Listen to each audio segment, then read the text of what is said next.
Dare I say better than Olive Garden? Yes, you're gonna love our Zuppa Toscana recipe, especially because we're making it in the crock pot, so it's even easier.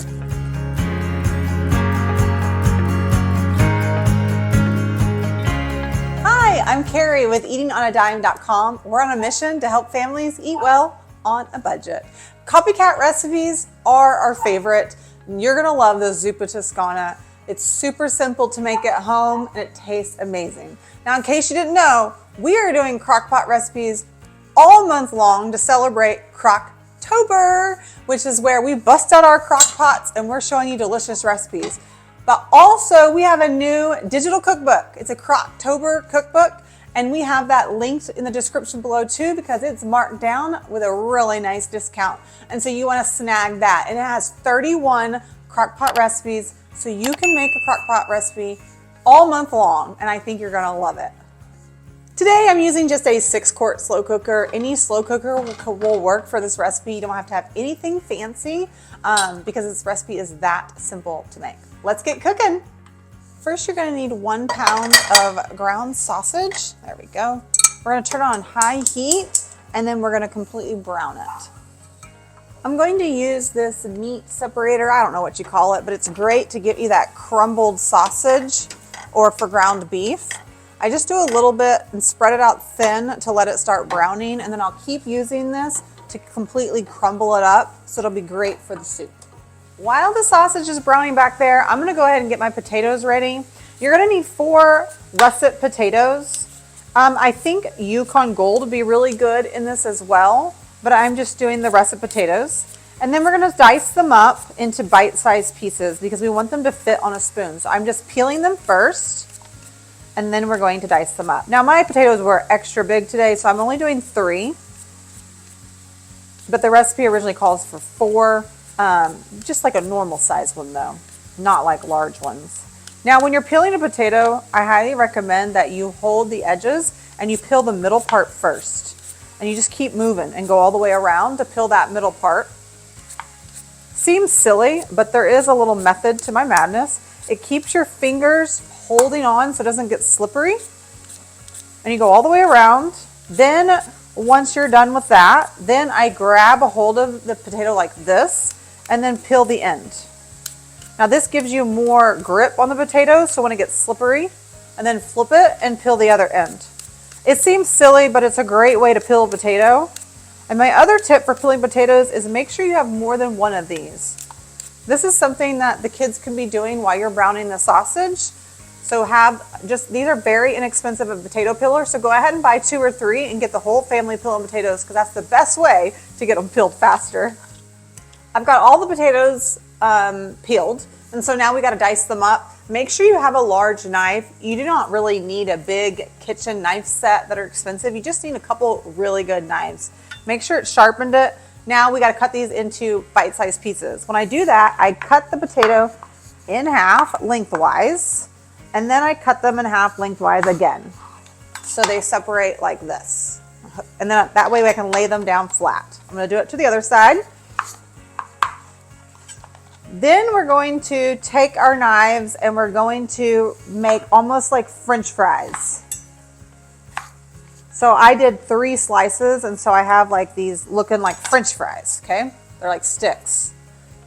Then we're gonna turn it and do our knife again, and that's how you get the pretty little cubes that you want in a soup. So see, so now I have these perfect little cubes that are great for going on a spoon. Hopefully that makes sense.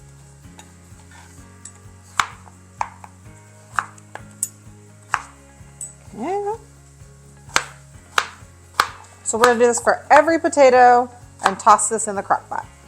Let's check on the beef. Well, I guess sausage. Look, so it's looking really good. And as you can see, I have these beautifully crumbled pieces because I'm using this. I personally don't like big, large chunks of sausage. I like them smaller, so you get a little bit of that flavor throughout your whole soup. So I'm gonna turn this off and we're gonna go move this into the crock pot. Okay, so now I'm just gonna dump this sausage right into the crock pot, get everything out, and then I just need to finish cutting up my potatoes. So we're kind of doing this in real time for you guys.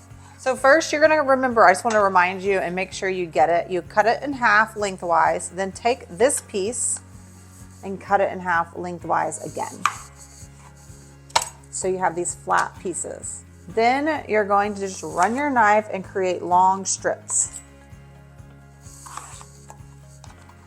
Then turn it, and then we're just gonna cut it into those cubes. So that way you have these bite-sized potatoes that are perfect for soups. Now you can do bigger if you want, but I like them to where they'll fit on the spoon. The potatoes are in the crock pot, and so now we're just gonna dice up a half an onion. And again, we're gonna dice it up, cut your ends off, then cut them in half. We actually have an entire video on how to dice up an onion, if you wanna check that out, if you've never diced up an onion before, or if you struggle with it. It's really easy to do. As you can see, it's a really fast method. And you can move so quick, you barely cry, which is important to me. Okay.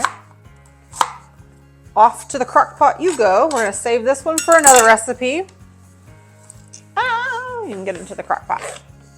And then you're gonna add a tablespoon of minced garlic. We're doing pre-minced garlic, which means it's just in the fridge. So you can buy it at your grocery store because we're all about being lazy and making things easier. But you can, woo, the onions are starting to get me now. But you can mince your own garlic if you want to as well. And then a teaspoon of salt and a teaspoon of pepper. And last but certainly not least, we're gonna add 4 cups of chicken broth in this recipe, which is a carton if you're buying a carton.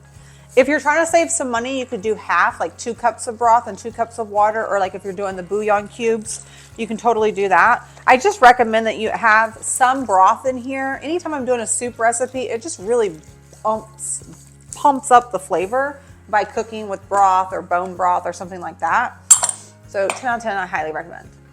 We're just gonna stir to combine all the ingredients. Push those potatoes back in.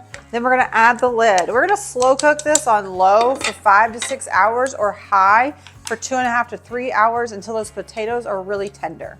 Okay, it's been a couple hours. So now it's going to look not amazing. It just looks like potatoes, sausage, and broth, but now we're about to make it amazing. So we're gonna add in 1 cup of heavy cream or whipping cream. We're gonna take a spoon and we're gonna stir it all together. And you're gonna notice it's gonna be, that's what makes it really creamy. We don't like adding this at the beginning of the cooking time because there's no need. And it will, it can curdle or, you know, separate. And so we like adding it towards the end. Then we gotta stir in our kale. Let's talk about kale for a minute. So this is kale. We need about a bunch of kale. It's like a bundle. I'm not gonna do all of this because that's a lot. So you kind of get to pick how much you want in there in your recipe. Now we're gonna chop this up. So something that we've noticed, we like to buy the kale when it's bundled up like this because if you buy it pre-chopped, the stem is still in there. And we like to cut the stem out and we cut around it so that way it's softer and inside your soup. And this is kind of tough to eat and it's not as delicious. So that's just our tip, you do you. So we're gonna cut this up into bite-sized pieces. Now kale will cook down just like if you throw spinach or anything like that into your crock pot, it will get smaller, but we still wanna cut it into bite-sized pieces because remember we want it to fit on a spoon. Especially if you have picky eaters because, you know, if you dice them up small enough, you can just say it's seasoning. That was my trick when my kids were really little, it's seasoning. And now that they're older, they're like, Mom, it doesn't work with us anymore. It's just seasoning. Now when I cut kale, I want to find that stem and then I'm just going to run my knife right next to it on each side to kind of cut that stem out and then remove it. Then we're just going to I just kind of roughly run my knife lengthwise and then turn it around and chop it up. And remember, you can decide how big or how small you want them. I personally like it smaller. I don't want like big pieces of green in my soup because I want it to fit on a spoon. So I just run it through a couple times to get it nice where I like it. Now that it's all nicely chopped, we're just gonna toss it in the crock pot and stir it in. Then we're gonna slow cook this on low for 30 minutes or high for 15 minutes. It doesn't need long because you're just basically heating it through and letting all that kale get smaller and cooked through. She's done. Ooh, I don't know why I said she. The soup is done and it looks amazing and it smells so good. You guys are gonna love this. In fact, next time you go out and you order this Zuppa Toscana, you're gonna be disappointed because it's so good when you make it at home and so simple. You're like, oh, mine's way better. I promise. Now it's time to serve. Grab your bowl, spoon it up, top it with some Parmesan cheese and serve it with some crusty bread and you're just gonna be in love. I'm so pumped. Okay, one more. Made a mess. Oh my goodness, so good. I got some Parmesan cheese here. You can do freshly grated or just buy some if you're feeling lazy. I also like to do fresh cracked pepper, but I like to do that on all my soups. So that's just my personal. Oh, but she's so good. I can't wait. Okay, here we go. She's really hot. Why do I keep calling her a she? I don't know. You can grab while we're waiting on this to cool down so I can try it, make sure you grab the full recipe linked in the description, or you can always go to Google and just type in Eating on a Dime Zuppa Toscana and it will pull it right up for you. Ah, so good. And if you are loving these recipes this month, make sure you like and subscribe so you don't miss any more of our crock pot recipes for Crocktober. Okay, here we go. Oh my God. That's so good. I need more. That parm on top is amazing. Okay, that's it, friends. Thanks so much for joining me. Oh, one more thing before I go. Grab your Crocktober digital cookbook as well. I have that linked in the description. I don't want you to miss out. It's 31 crock pot recipes that your family is going to love. Okay, friends, I'm off to finish this off. Thanks so much for joining me, and I'll see you next time in my kitchen. Bye, friends.